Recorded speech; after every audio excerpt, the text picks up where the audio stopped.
الحمد لله وكفى وسلام على عباده الذين اصطفى أما بعد فأعوذ بالله من الشيطان الرجيم بسم الله الرحمن الرحيم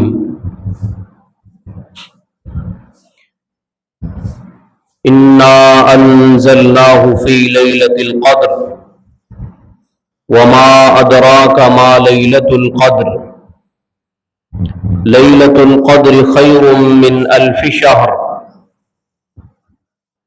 اللهم صل على سيدنا محمد وعلى آل سيدنا محمد وبارك وسلم.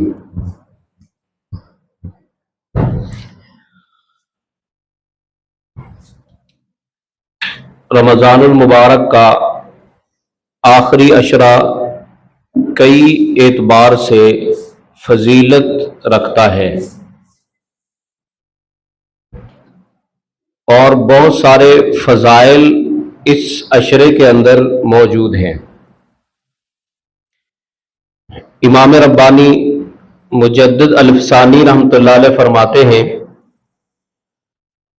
رمضان اور غیر رمضان کی برکتوں کو آپس میں سمندر اور قطرے کی بھی نسبت نہیں ہے. جتنی کہ قطرے کو سمندر کے ساتھ نسبت ہے اتنی بھی نسبت 11 مہینوں کی برکات کو رمضان کی برکات کے ساتھ نہیں ہے.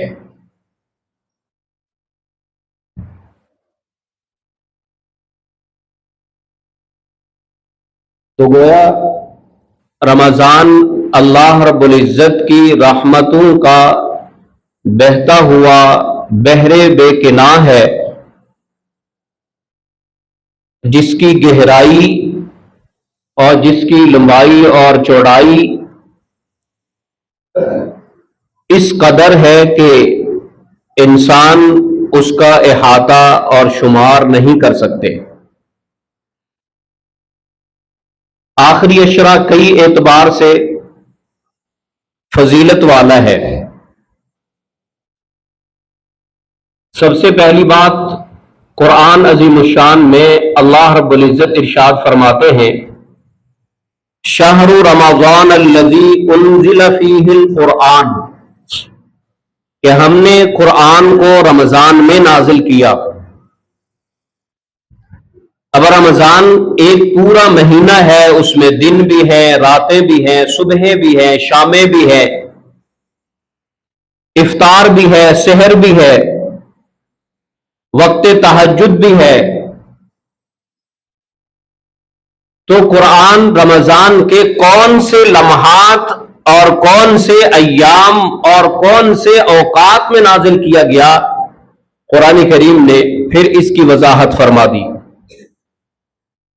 چنانچہ اللہ تعالیٰ ارشاد فرماتے ہیں انا انزلناہ فی لیلۃ القدر ہم نے قرآن کو لیلۃ القدر میں نازل کیا.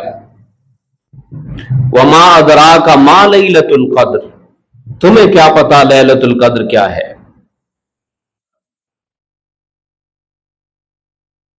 لیلۃ القدر خیر من الف شہر فرمایا یہ تو ایک رات اس قدر عظیم ہے کہ 1000 مہینوں کی عبادت سے بھاری ہے.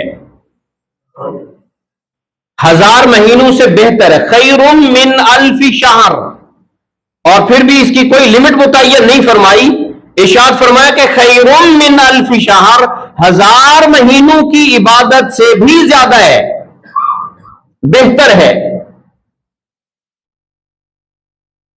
اس سے معلوم ہوتا ہے کہ لیلۃ القدر کی برکت اور اس کی رحمت اور مغفرت اس کا کوئی اندازہ نہیں ہو سکتا. اور فرمایا کہ ہم نے اس رات میں قرآن عظیم الشان کو اتارا. تو اس آیت کریمہ میں ان آیات بینات میں 2 باتیں ارشاد فرما دی. ایک تو نزول قرآن کا وقت بتا دیا اور دوسرا اس وقت کی اہمیت بتا دی اور تیسری بات بھی اس میں ارشاد فرمائی، فرمایا حتی مطلع الفجر، یا حتی مطلع الفجر، یہ لیلۃ القدر کی جو برکتیں ہیں جو 1000 مہینوں سے بہتر ہیں، اس کی آخری لمحات کب تک ہے، یہ رہتی کب تک ہے؟ فرمایا جب اعلان ہوتا ہے روزے داروں سحری کا وقت ختم ہو گیا، کھانا پینا بند کر دو، فرمایا اس وقت ہم لیلۃ القدر کی برکات کو بند کر دیتے ہیں، اس وقت ہم سمیٹ لیتے ہیں، وہ جو دفتر میں لکھا جا رہا تھا اس کو بند کر دیا جاتا، وہ قلم جو لکھ رہی تھی جس کو حکم ہوا تھا بندوں کے لیے اعمال اور ان کے مقدر لکھنے کے لیے، اللہ رب العزت اس کو روک دیتے ہیں۔ ہمارے حضرت جی رحمۃ اللہ علیہ فرمایا کرتے تھے کہ لیلۃ القدر کو پانا کوئی مشکل کام نہیں ہے۔ یہ برکات شروع کب ہوتی ہیں اس کا تو علم نہیں ہے، ہاں البتہ اللہ تعالیٰ نے آخری وقت بتا دیا ہے۔ تو اگر ہر طاق رات میں ہم کوشش کریں کہ سحری کے وقت میں ذرا جلدی اٹھ جائے اور جہاں سحری کھائیں وہاں وضو بھی کر لے اور باوضو سحری کھائیں گے، اور پھر ساتھ استغفار اور درود شریف اور چند نوافل اور دعاؤں میں بھی کچھ وقت 5-10 منٹ لگا لیں تو ہم لیلۃ القدر کو پانے والوں میں سے ہو سکتے ہیں، کیونکہ یہاں تک تو کنفرم ہے نا کہ لیلۃ القدر ہے۔ اگر آج لیلۃ القدر ہے تو سحری کے اختتام تک ہے۔ اب اس کی علامات بھی بتائی گئی ہے۔ تو قرآن کریم کا نازل ہونا رمضان میں، رمضان کے آخری عشرے میں، لیلۃ القدر چونکہ آخری عشرے میں ہے، رحمت عالم صلی اللہ علیہ وسلم نے اعتکاف فرمایا تو اس کا مقصد بھی یہی بتایا کہ ہم مسجد میں ترکی خیمے لگا کر اس لیے تنہائی اور یکسوئی میں بیٹھے ہوئے ہیں کہ ہم لیلۃ القدر کو پانا چاہتے تھے۔ اللہ رب العزت نے اس کا علم ظاہر فرما دیا کہ تم لیلۃ القدر کو رمضان کی آخری عشرے کی طاق راتوں میں تلاش کرو۔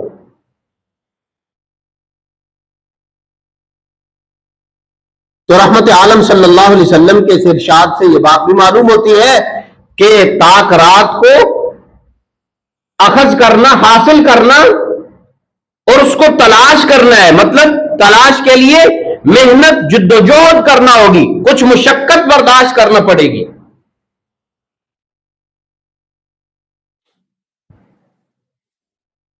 تلاش کے لیے تو وقت بھی لگتا ہے، صلاحیتیں بھی لگتی ہیں، تعلقات بھی لگتے ہیں۔ کوئی چیز گم ہو جائے تو بندہ کتنے لوگوں کو فون کرتا ہے، اعلانات ہوتے ہیں، بھاگ دوڑ ہوتی ہے، اتنے لوگ ساتھ ہوتے ہیں، چیز تلاش کر رہے ہیں۔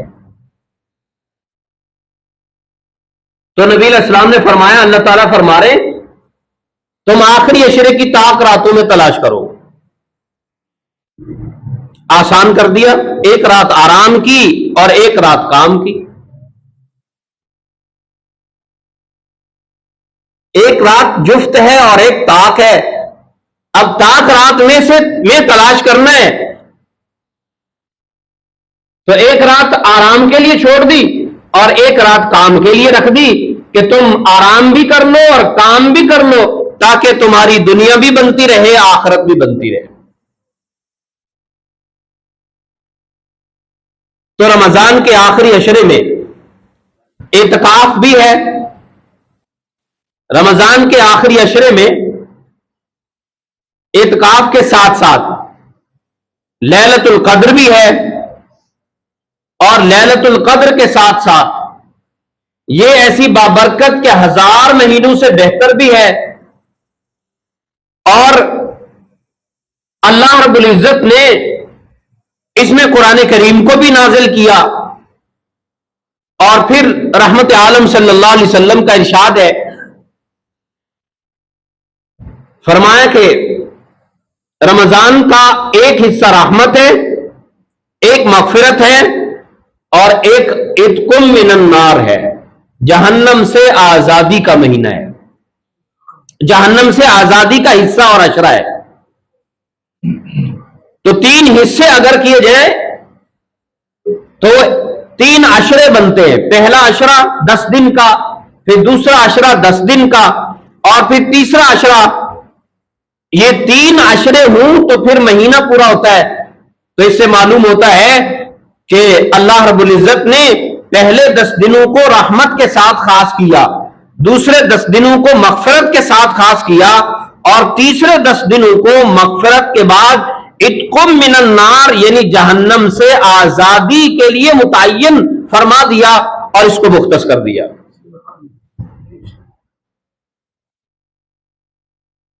تو ہمارے لیے رمضان المبارک کے ان بقیہ ایام میں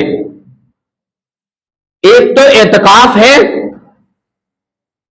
اور اعتکاف کے متعلق رسول اللہ صلی اللہ علیہ وسلم نے فرمایا جس آدمی نے ایک دن کا نفل اعتکاف کیا اس کو اللہ رب العزت 3 خندق جہنم سے دور کر دیتے، جن کی مسافت زمین و آسمان کی مسافت سے کہیں زیادہ ہے۔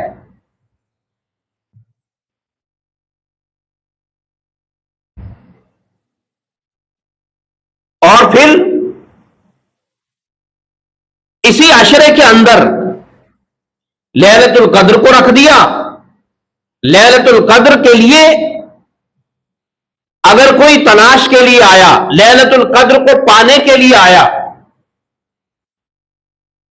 اچھا لیلۃ القدر میں کوئی خاص قسم کی علامات دیکھنا یہ ضروری نہیں ہوتا۔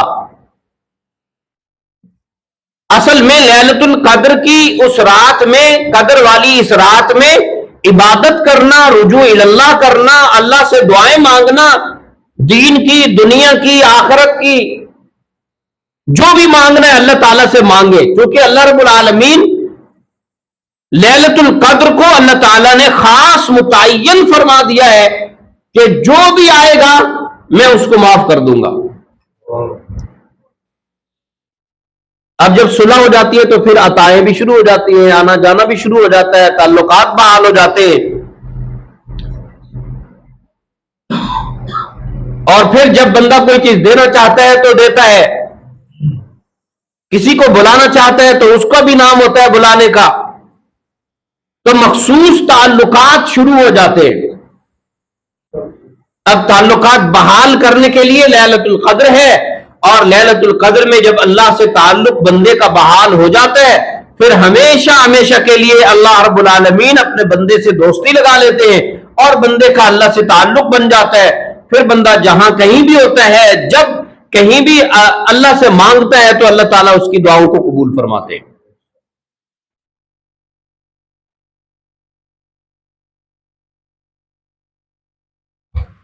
اور پھر اسی عشرے میں کثرت کے ساتھ مساجد میں، گھروں میں، خانقاہوں میں، مدارس میں، جنگل بیابانوں میں، دیہاتوں اور شہروں میں، گلی گلی میں، محلے محلے میں، ایک ایک رات میں کئی کئی مقامات پر قرآن کریم کا اختتام ہو رہا ہوتا ہے، اور وہ بھی نماز تراویح میں۔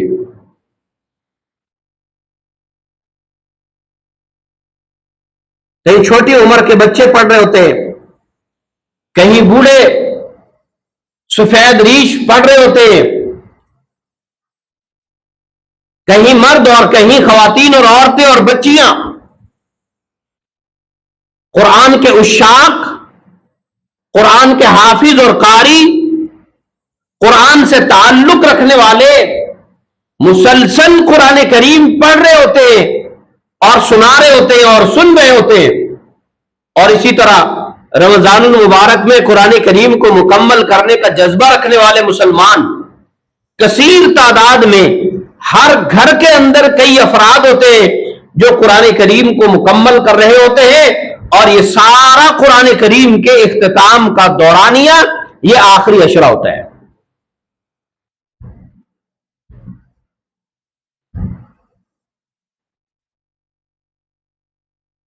تو آخری عشرے میں قرآن کریم کی تلاوت اور قرآن کریم کا اختتامی دورانیہ مقامات اور اختتامی تقاریب بہت زیادہ ہوتی ہے، جس کی وجہ سے اللہ تعالیٰ کے قرآن کریم کے اختتام پر، تلاوت کے اختتام پر دعاؤں کی قبولیت ہو رہی ہوتی ہے، تو اللہ رب العالمین کی طرف سے رحمت موسلا دار بارش سے بھی کہیں زیادہ برس رہی ہوتی ہے بندوں کے اوپر۔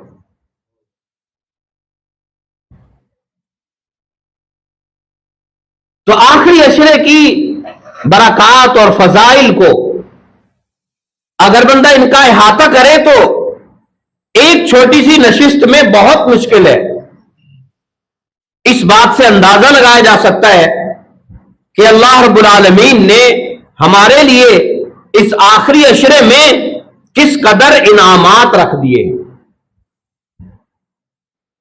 اور جب معتکف اعتکاف ختم کرتا ہے اور وہ اپنے گھروں کو چلا جاتا ہے چاند نظر آنے پر،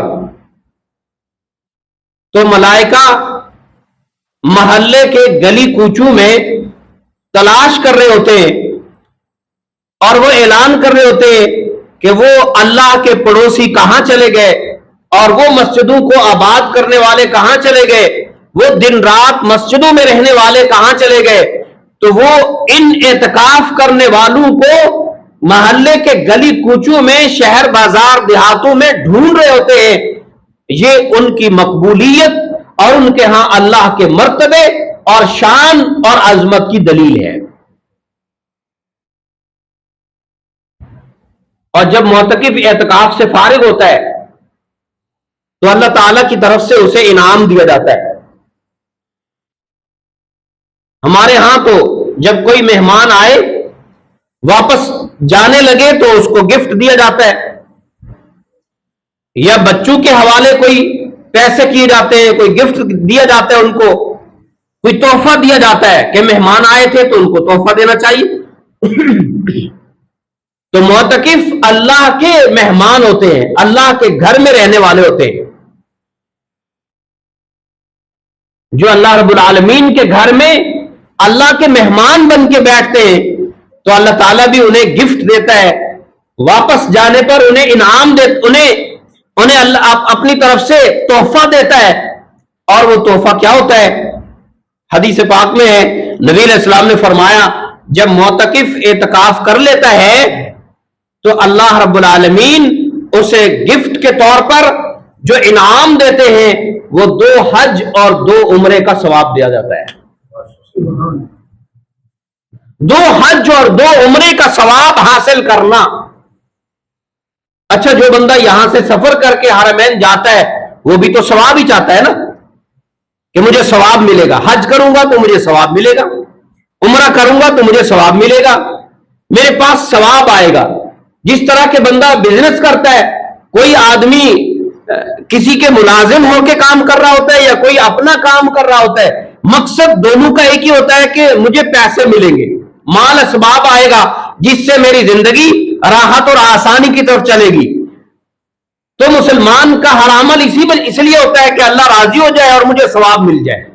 اللہ راضی ہوگا تو ثواب ملے گا، اللہ کو عمل پسند آئے گا تو ثواب ملے گا۔ اور کتنی مزے کی بات ہے کہ معتکف اپنے ہی محلے کی مسجد میں بیٹھا ہوتا ہے، اپنے ہی گھر کا بہترین من پسند کھانا کھاتا ہے، اور اس کے خدمت گزار کھڑے ہوتے ہیں، کوئی پانی لا رہا ہے، کوئی کھانا لا رہا ہے، کوئی فروٹ لا رہا ہے، اور کوئی سحری کا انتظام، کوئی افطار کا انتظام، اور مسجد محلے اور نمازی ہر فرد ان کا احترام اور قدردانی سے ان کو دیکھ رہا ہوتا ہے اور ان سے دعائیں کروا رہا ہوتا ہے، اور وہ بھی پورے عالم کے لیے دعائیں مانگ رہے ہوتے ہیں، اہل محلہ اہل خانہ سب لوگوں کے لیے دعا کر رہے ہوتے ہیں۔ تو اللہ رب العالمین ان کو ان سارے اعزازات و اکرامات اور ان کی عزت اور عظمت کے ساتھ جاتے ہوئے یہ گفٹ بھی دیتا ہے کہ 2 حج اور 2 عمرے کا ثواب اس کے دامن میں رکھ دیا جاتا ہے۔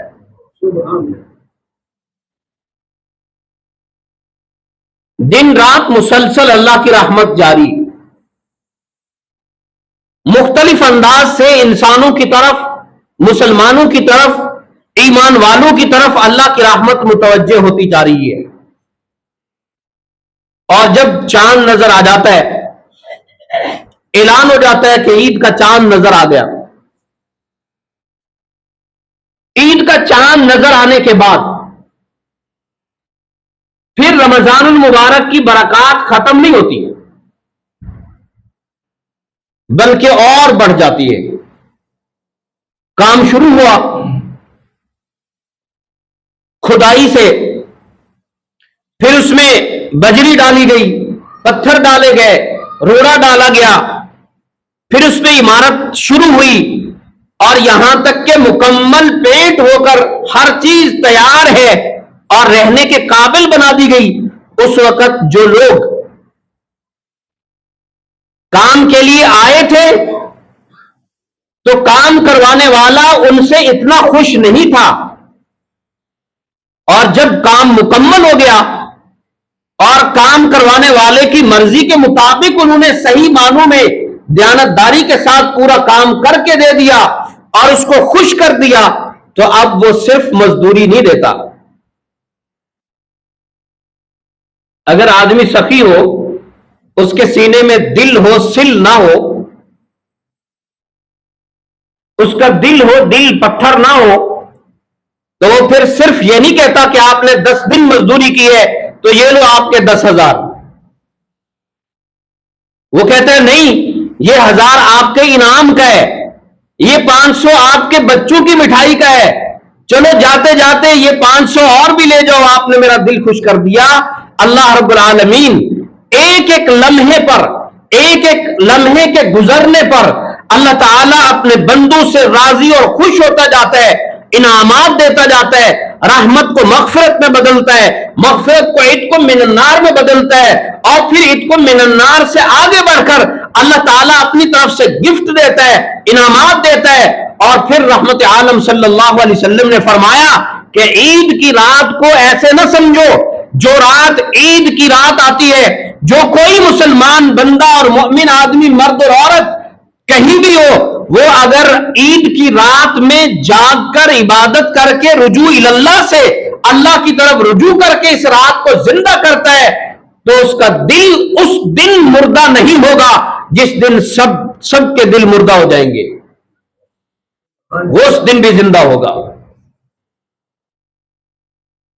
ایک تو یہ انعام ملتا ہے عید کی رات اللہ کے در پہ آنے کا، مصلی پہ کھڑے ہونے کا، دعائیں مانگنے کا، کہ قیامت کے دن وہ حشاش بشاش کھڑا ہوگا۔ قرآن کہتا ہے کوئی آئیں گے جیسے فالج پڑا ہوا ہو، کوئی آئیں گے اندھے کھڑے ہوں گے، کوئی آئیں گے لولے لنگڑے ہوں گے، کوئی آئیں گے بہرے ہوں گے، کوئی آئیں گے بول نہیں سکیں گے، کوئی آئیں گے اور وہ پسینے میں شرابور ہوں گے، کوئی آئیں گے انہیں ہوش اور عقل نہیں ہوگا، کوئی آئیں گے یوم یفر المرء من اخیہ و امہ و ابیہ و صاحبتہ و بنیہ، ہر ایک رشتہ ختم کر دیا جائے گا، کوئی کسی کو پہچان نہیں پائے گا۔ یہ ایسا دن ہوگا کہ اللہ رب العالمین کی بارگاہ میں کھڑے ہونے والوں کے ہوش اڑ چکے ہوں گے، اور اللہ کے نبی کہہ رہے ہوں گے نفسی نفسی، یا اللہ مجھے بچا لے، میں کسی کا سوال نہیں کرتا۔ اللہ کے محبوب پیغمبر اولین و آخرین کے سردار سیدنا محمد عربی صلی اللہ علیہ وسلم سر بسجود ہو کر اللہ کی حمد و ثنا کریں گے، جس سے اللہ کا غضب اور غصہ ٹھنڈا ہوگا، اور پھر لوگوں کے لیے جنت اور جہنم کے فیصلے شروع ہوں گے۔ اتنا سخت دن ہوگا، مگر یہ عید کی رات اللہ کی طرف رجوع کرنے والا انسان قیامت کے دن حشاش بشاش کھڑا ہوگا، خوشحال کھڑا ہوگا، یہ اللہ کو دیکھے گا، اللہ خوش مسکرائیں گے، اور اللہ اس کو دیکھ کر مسکرائیں گے، اور یہ اللہ کو دیکھ کر مسکرا رہا ہوگا۔ یہ انعام ملتا ہے۔ اور فرمایا کہ رحمت عالم صلی اللہ علیہ وسلم نے فرمایا عید کی رات تو لیلۃ الجائزہ ہے، بدلے کی رات ہے۔ جو آدمی رمضان میں روزے رکھے، نمازیں پڑھی، صدقات کیے، خیرات کیے، افطار کروائے، بھلائی کے کام کیے، خیر کے کام کیے، لوگوں کے ساتھ حسن سلوک کیا، یہ سارے نیکی کے کام کرتا رہا، گویا کہ وہ مزدوری کرتا رہا۔ جب پورا مہینہ مزدوری کر کے مکان محل تیار کر دیا تو اس وقت مالک نے اس کو دینا تھا اس کا بدلہ محنت کا، اور یہ اپنے بوری بستر اٹھا کے گھر چلا گیا، 1 روپیہ بھی نہیں لیا۔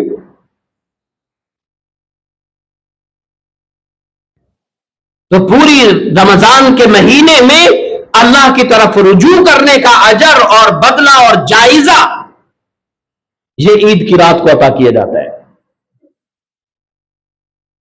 اب ہم دیکھ لیں کہ رمضان کا چاند پورا ہوتا ہے، شوال کا چاند نظر آتے ہی، یعنی عید الفطر کا چاند نظر آتے ہی ہماری پوزیشن کیا ہوتی ہے اور ہم کہاں ہوتے ہیں؟ کئی مقامات پر دیکھا گیا کہ وہ رمضان کی مسجدیں جو عشاء کی نماز میں صفیں ہوتی تھی، وہاں امام انتظار کر رہا ہوتا ہے کہ کوئی نماز کے لیے آئے تاکہ جماعت تو ہو سکے۔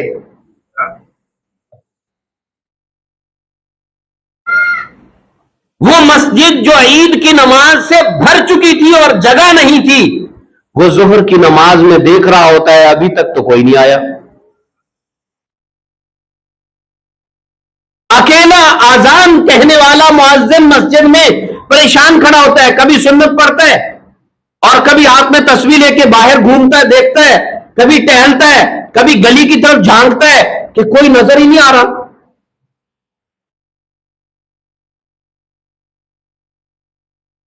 تو لیلۃ الجائزہ کو، بدلے کی رات کو گنوا دیا، بدلے کی رات کو ہاتھ سے جانے دیا۔ اتنا بڑا بینیفٹ ملنے والا تھا اور ہم نے اس کو ضائع کر دیا۔ اس لیے ہمیں رمضان المبارک کے اس آخری عشرے میں، جیسے بچے بچی کی شادی ہونا، تو جب سے معاملات طے ہونا شروع ہوتے، کام شروع ہو جاتے، ادھر فرنیچر والے کو، ادھر سنار کو، اور ادھر کسی کو، اور ادھر کسی کو، اور ادھر مستری لگے ہوئے ہیں، ادھر کام ہو رہا ہے، ادھر یہ چیز لائی جا رہی، وہ چیز۔ جب آخری دن ہوتے ہیں پھر لوگ کہتے ہیں ہمیں تو ہوش ہی نہیں ہے، اپنا کھانے پینے کا بھی ہوش نہیں ہے کہ شادی سر پہ آ گئی، بچی کی رخصتی کا ٹائم ہے، تو اب اتنے کام ایک ساتھ جمع ہو گئے۔ اسی طرح رمضان کے آخری ایام میں ہر طرف سے اللہ رب العالمین کی رحمتوں، برکتوں اور بخششوں اور عنایتوں کے ایسا ہجوم ہو جاتا ہے کہ اس طرف سے عتق من النار ہو رہا ہے، اس طرف سے بخشش ہو رہی ہے، اس طرف سے انعام مل رہا ہے، اس طرف سے لیلۃ الجائزہ میں مل رہا ہے۔ اتنا اللہ کی طرف سے رحمت برستی ہے کہ انسان اپنے عقل و شعور سے، اپنے فہم و ادراک سے اس کا احاطہ نہیں کر سکتا ہے۔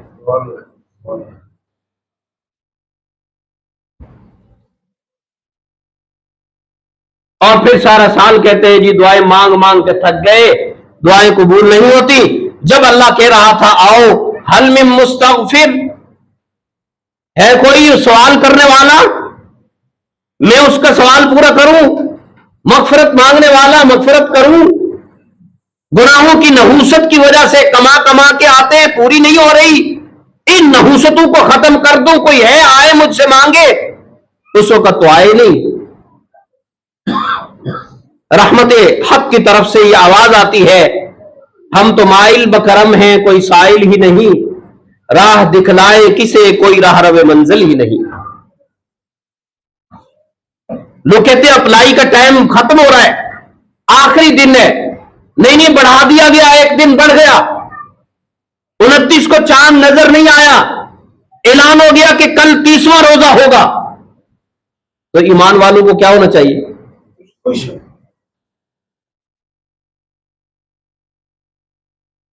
درخواست جمع کروانے کا ایک دن اور مل گیا، حکومت نے اعلان کر دیا کہ 24 گھنٹے اور ہیں، جس نے درخواست جمع کروانی ہے کروا سکتا ہے۔ اب بتائیں کتنی لائنیں لگی ہوتی ہیں، اور ایک روزہ بڑھ جائے تو ہمارے چہروں پہ 12 بج جاتے ہیں۔ چاند نظر نہیں آیا، کل رمضان ہوگا، مولویوں نے رمضان کا روزہ کھا لیا، اور اگر چاند نظر نہیں آیا، کل 30 روزے ہوں گے، تو بھی بیچارے مولوی صاحب کو دعائیں ملتی ہے نا۔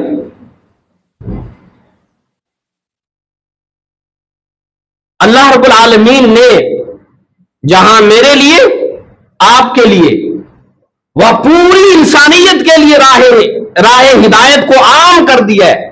جیسے فجر کے درس میں ذوالنون مصری رحمت اللہ علیہ کا واقعہ تھا کہ کافرہ عورت کو کہہ رہے کہ تو کافرہ عورت ہے، تو چڑیوں کو پرندوں کو دانے ڈال رہی ہے، تجھے کیا اجر ملے گا؟ اجر تو ایمان پر ملتا ہے. تو اس نے کہا شکر ہے میرا معاملہ تیرے ہاتھ میں نہیں تھا، کسی اور کے ہاتھ میں تھا. جیسے ہم کہہ دیتے ہیں یہ تو پکا جہنمی ہے، یہ جنت نہیں جا سکتا، یہ جنت چلے گئے تو ہمیں کوئی نہیں روکتا. اگر ہدایت بندوں کے ہاتھ میں ہوتی تو سیدنا بلال کو کون ہدایت دیتا؟ مال پیسے پہ ہوتی تو عمار ابن یاسر کو کہاں سے ملتی؟ اللہ رب العالمین کے ہاتھ میں معاملہ ہے.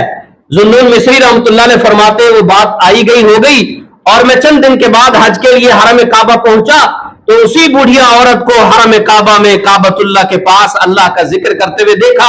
میں نے کہا بوڑھی ماں تم تو کافرہ تھی، کعبۃ اللہ میں کیسے آئی؟ کہتی ہے ذوالنون مصری معاملہ اللہ کے ہاتھ میں تھا، میں نے چند دانے پرندوں کو ڈال کر اللہ سے انعام میں ایمان حاصل کر لیا ہے. وہ جو خالق ساری زندگی کفر پر گزارنے والی ایک بڑھیا کو پرندوں کو چند دانے ڈالنے پر ایمان بھی عطا کرتا ہے، خانہ کعبہ کا حرم بھی نصیب کرتا ہے، کیا وہ ایمان والوں کو اللہ کی بارگاہ میں آنے پر خالی واپس لوٹا دے گا؟ جو مان کر آیا ہے، جو تسلیم کر کے آیا ہے، جو جھک کر آیا ہے، جو منانا چاہتا ہے، جو بنانا چاہتا ہے، اپنا ہاں بنانا چاہتا ہے، خود بننا چاہتا ہے، اسی لیے روزہ رکھا، اسی لیے صدقہ کیا، اسی لیے روزے افطار کروائے، اسی لیے لوگوں کو صدقۃ الفطر دیا، اسی لیے فقراء پہ خرچ کیا، اسی لیے دعائیں مانگی، اسی لیے سجدے کیے، اسی لیے نوافل پڑھے، اسی لیے سحری افطاری کی ہے کہ اللہ راضی ہو جائے. کیا اللہ اس کو ایسے ہی چھوڑ دیں گے؟ اور قرآن کریم میں اللہ تعالیٰ فرماتے ہیں بہت ساروں کو تو ہم ویسے ہی بخش دیتے ہیں، کوئی بات نہیں، چچے کا بیٹا ہے اس نے گالی دے دی تو کوئی بات نہیں، بس. اللہ کہتا ہے میرا بندہ ہے، غفلت میں زندگی گزار لی اس نے، کوئی بات نہیں، میرے سامنے وضو کر رہا ہے، میں نے زندگی بھر کے سارے گناہ معاف کر دیے. چنانچہ حدیث پاک میں ہے وضو سے انسان کے اعضاء کے سب گناہ دھل جاتے ہیں، اور وضو میں رجوع اللہ پایا جاتا ہے، وضو میں اللہ کو منانا پایا جاتا ہے.